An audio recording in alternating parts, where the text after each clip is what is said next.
د اسلامي امارت د مشرتابه د فرمان پر اساس د هیواد په ټول ولایتونو کې د سوالګرو راټولولو پروسه څه موده وړاندې د یوې ځانګړې کمیټې لخوا پیل شوې او اوس هم روانه ده چې په دغه سوالګرو کې ماشومان او لویان هم شامل دي. د ننګرهار کار او ټولنیزو چارو رئیس مولوي فرید الله حقانی وایي تر اوسه په دغه ولایت کې سلګونه سوالګر ماشومان راټول کړي چې ځینو سره د خوراکي توکو او یو شمېر نورو ته د وړو کاروبارونو زمینه برابره کړې. نو زمونږ د ادارې سره تقریبا 890 تنه دا موږ ثبت شوي دي زموږ سره او دا ټول ماشومان دي چې په دې کې تقریبا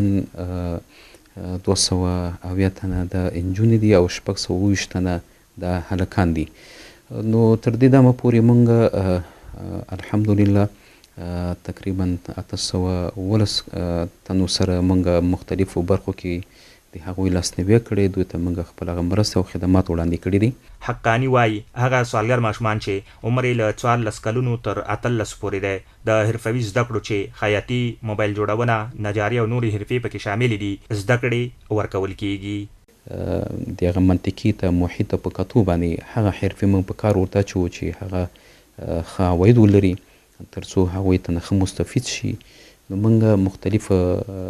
حرفې دي چې په دې کې خیاطي او موبایل ترمیم دی او نجاري ده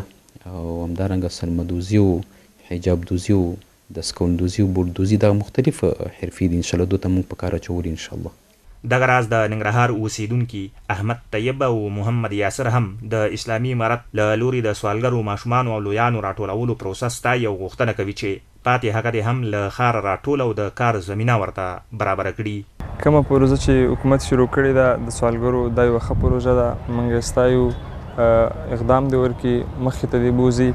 خو هیله ترې کوو چې کم ښار کې نور سوالګر پاتې دي هغې ته هم باید نظر وکړي او هغه حرفوي او مستحق باید جدا کړي. دا اوس هم چې په ښار کې کوم سوالګر چې دی او دوی شتون لري د حکومت نه هیله دغه ده چې دوی راغونډ کړي او داسې خاصو هغه ځایونو ته یوسي چې دوی ته دی د کاروبار زمینه ورته مساعده شي، د دوی نه چې دی د هغه د ژوند ضرورتونو په اړه پوښتنه وشي چې څه ته ضرورت دی د ژوند هغه اولویت توکي دوی ته برابر کړي او نور هم ځینې مرستې ورسره وکړي.